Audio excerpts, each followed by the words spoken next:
என் பெயர் கண்ணகி. உனது முறையீடு என்னவோ? நீதி நெடுமான் நெடுந்தெளிய பாண்டியனை துணிந்து இகழ்ந்துரைக்க வந்திருக்கும் கண்ணகி. என்ன? உமது கொடுங்கோல் அளித்த அவசர தீர்ப்புக்கு ஆளாகி கொலையுண்ட கோவலன் மனைவி கண்ணகி நான் என்பதையும் அறிந்திடுக அரசே, அறிந்திடுக. ஓ கோவலன் மனைவி, சிலம்பத்தேவி கல்வன் மனைவி போலும். யாகாவர் ஆயிரம் நாகாக்கவன் நான் நாகாக்க. யார் கல்வன்? என் கணவனா கல்வன்? இல்லை இல்லை. என்ன?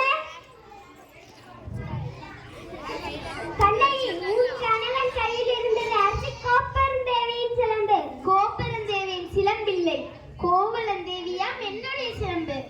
அதற்காக மதுரை பாண்டியா, உன் மனைவியின் பழைய சிலம்பில் உள்ள பழையகள் முத்துக்களா மாணிக்கங்களா? முத்துக்கள், அதுவும் கற்கை முத்துக்கள். என்னுடைய சிலம்பிலே உள்ளவை மாணிக்க பரங்கள். அப்படியே அதையும் பார்ப்போம். தேவி படிப்பதும்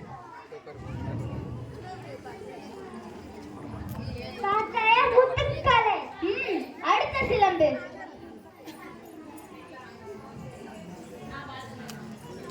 மாணிக்கங்கள். மாணிக்கங்கள் அல்ல, ரத்த துளிகள். தர்மத்தின் கண்கள் வடிக்கின்ற ரத்த துளிகள். பாண்டியா, இன்னும் என் மேல் உனக்கு சந்தேகம் இருந்தால் என்னுடைய மற்றொரு சிலம்பு. மாணிக்கங்கள். அமைச்சர்களே, அரும்பெரும் சான்றோர்களே, இதற்கு என்ன பதில்? தலை தொங்கி விட்டதா? நீதி கவிழ்ந்து விட்டதா? வாய் அடைத்து விட்டதா? நெடுஞ்செழிய பாண்டியனின் அறம் மரம் திடம் அத்தனையும் மண்ணோடு மண்ணாக கலந்து விட்டதா?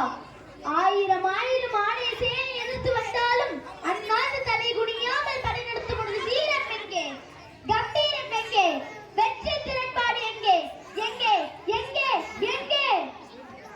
மன்னா, மாசு படரும் மாநில இகழும் நீதி வழங்கிய உனக்கு செங்கோலனுக்காக, மாபாதகம் புரிந்த உனக்கு மணிமுடியதற்காக.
சிறப்பாக நடித்து காட்டிய மாணவ மாணவிகளுக்கு வாழ்த்துக்கள்.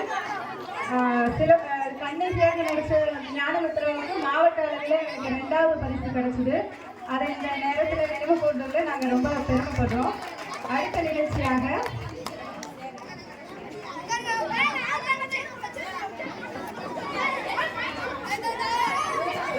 மழை ஏந்திக் கொள்கிறார்கள் சிலர், வரமாக ஏற்றுக்கொள்கிறார்கள் சிலர், வேறு வழியின்றி ஒதுங்கிக் கொள்கிறார்கள் சிலர்.